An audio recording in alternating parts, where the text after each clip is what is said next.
Dr. Jen joins us once again with one of your medical questions, so here it is. Are there medications that can treat uterine fibroids? Short answer is yes, that can temporarily shrink them. They're hormonal medications. And I actually have a huge section about fibroids and the varieties and options of treatments in my next magazine, which is coming out next month. But fibroids affect anywhere from 50 to 80% of women, much more common in Black women. A lot of women don't even know they have fibroids until they get an ultrasound or sonogram for another reason. And what I like to say is, if it's not bothering you, you don't have to bother it. It depends on the size and the location, whether or not you need to manage or treat those fibroids.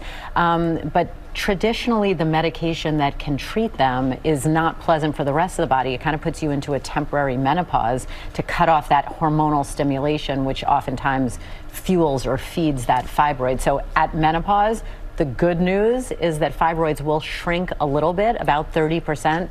They'll never totally disappear.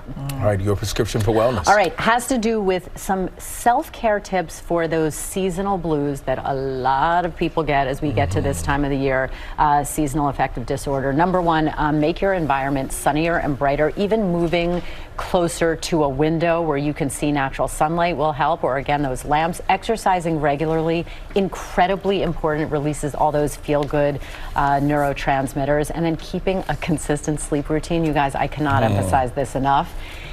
That sleep hygiene, going to bed around the same time, waking up around the same time, within about an hour most days of the week is so important. But there are a lot of people who are incredibly sensitive to less sunlight. And advice for people in morning TV? We're in trouble. There's nothing that can be done for us. Nothing we can do. I understand how important sleep is, because if you don't get it enough, that's right. Especially and if sunlight. you have a toddler at home. Yeah, that one too. All right, folks, hit us up. We'd love to hear from you on Instagram with all of your medical questions at ABC GMA3. Well, hey there, GMA fans. Robin Roberts here. Thanks for checking out our YouTube channel. Lots of great stuff here. So go on, click the subscribe button right over here to get more of awesome videos and content from GMA every day, anytime. We thank you for watching, and we'll see you in the morning on GMA.